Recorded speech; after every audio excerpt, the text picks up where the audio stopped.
नमस्कार। आज बात करते हैं छत्तीसगढ़ के आदिवासी समुदायों की एक बहुत ही अनोखी और कह सकते हैं कि एक रहस्यमयी सामाजिक व्यवस्था के बारे में। एक ऐसा सिस्टम जो उनके युवाओं के लिए किसी सीक्रेट ट्रेनिंग स्कूल से कम नहीं था। तो आखिर ये था क्या? कोई सीक्रेट ट्रेनिंग सिस्टम या फिर कोई कम्युनिटी सेंटर या हो सकता है आज के जमाने जैसा कोई यूथ क्लब? सच पूछे तो ये इन सब का एक मिला-जुला रूप था, लेकिन असल में इसकी जड़ें कहीं ज्यादा गहरी थी और इसका मकसद कहीं ज्यादा बड़ा था। जी हाँ, इसे कहते थे युवा गृह। तो चलिए इस पहेली को सुलझाना शुरू करते हैं। सबसे पहले तो इस युवा गृह शब्द को एक नए नजरिए से देखते हैं। इसे सिर्फ एक हॉस्टल या डॉर्मेट्री मत समझिए, बल्कि ये थी एक जीवन की पाठशाला। होता ये था कि गांव के सभी अविवाहित लड़के लड़कियां शाम ढलते ही यहां इकट्ठा होते थे और सुबह होते ही अपने अपने घर लौट जाते। पर ये सिर्फ रात गुजारने की जगह नहीं थी, बिल्कुल नहीं। ये तो समाज की सबसे जरूरी पाठशाला थी, जहां उन्हें एक जिम्मेदार इंसान बनने की हर एक ट्रेनिंग दी जाती थी। अच्छा, तो इस पहेली को सुलझाने का हमारा पहला और सबसे बड़ा सुराग है घोटूल। ये मुरिया और माडिया जनजातियों की एक बहुत बड़ी पहचान है।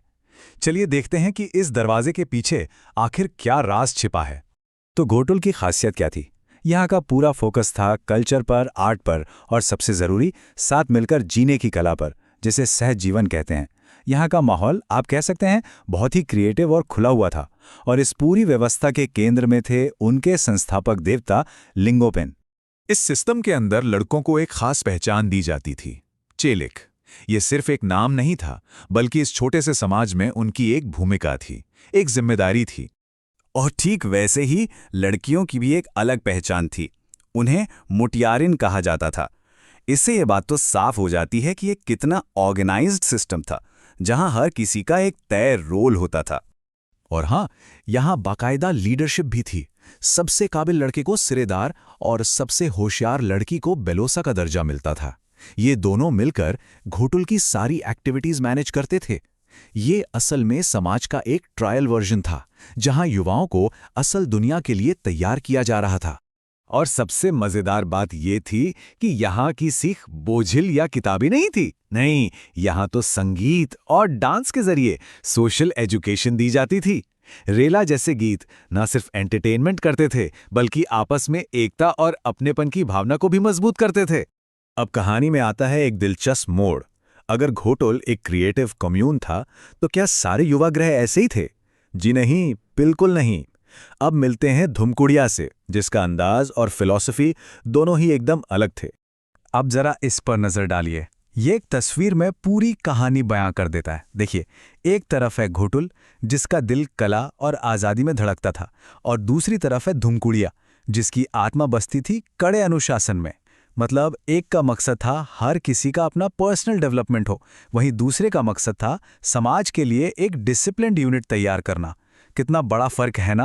धुमकुड़िया का जो स्ट्रक्चर था वो बहुत सख्त और उम्र पर आधारित था। सदस्यों को 3 लेवल में बांटा जाता था, बच्चे, फिर किशोर और फिर 18 साल से बड़े वयस्क। ये एक तरह की मेंटरशिप प्रणाली थी, जहां सीनियर अपने जूनियर्स को ट्रेनिंग दिया करते थे। यहाँ जो 18 साल से बड़े पुरुष सदस्य होते थे उन्हें धांगर कहते थे, और महिला सदस्यों को धांगरिन।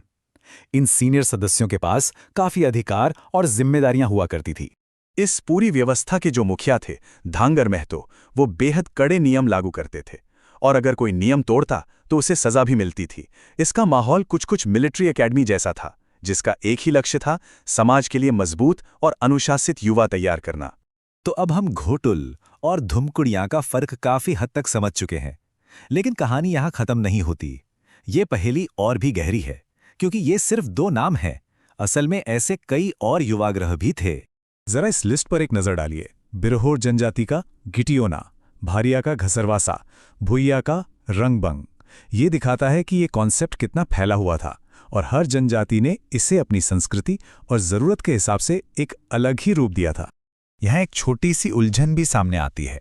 कुछ सोर्सेज में बिरहोर जनजाति के लिए धुमकुड़िया का जिक्र है, तो कुछ में गिटियोना का। तो क्या कोई एक गलत है? शायद नहीं।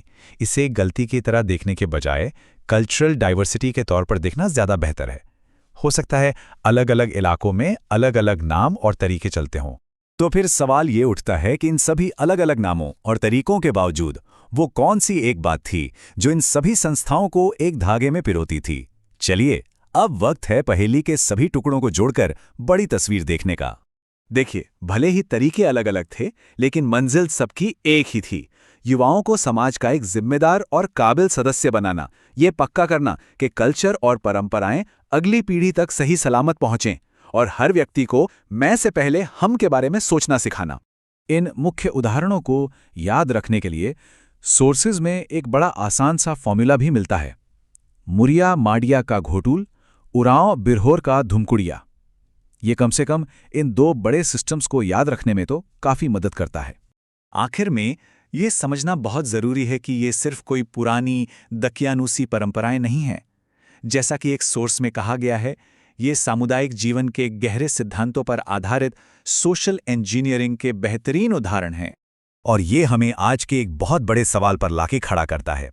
डिजिटल आइसोलेशन और अकेलेपन के इस दौर में हम कम्युनिटी बिल्डिंग के इन सदियों पुराने कामयाब मॉडल से आखिर क्या सीख सकते हैं? क्या असली कनेक्शन का रहस्य इन्हीं घोटुल और धुमकुड़िया जैसे आइडियाज में छिपा है? इस सवाल पर सोचना तो बनता है। अगर ऐसा लगता है कि अतीत में हमारे भविष्य के कुछ जवाब छिपे हो सकते हैं, तो ऐसे ही और विश्लेषणों के लिए हमारे साथ जरूर जुड़ें। बहुत बहुत शुक्रिया।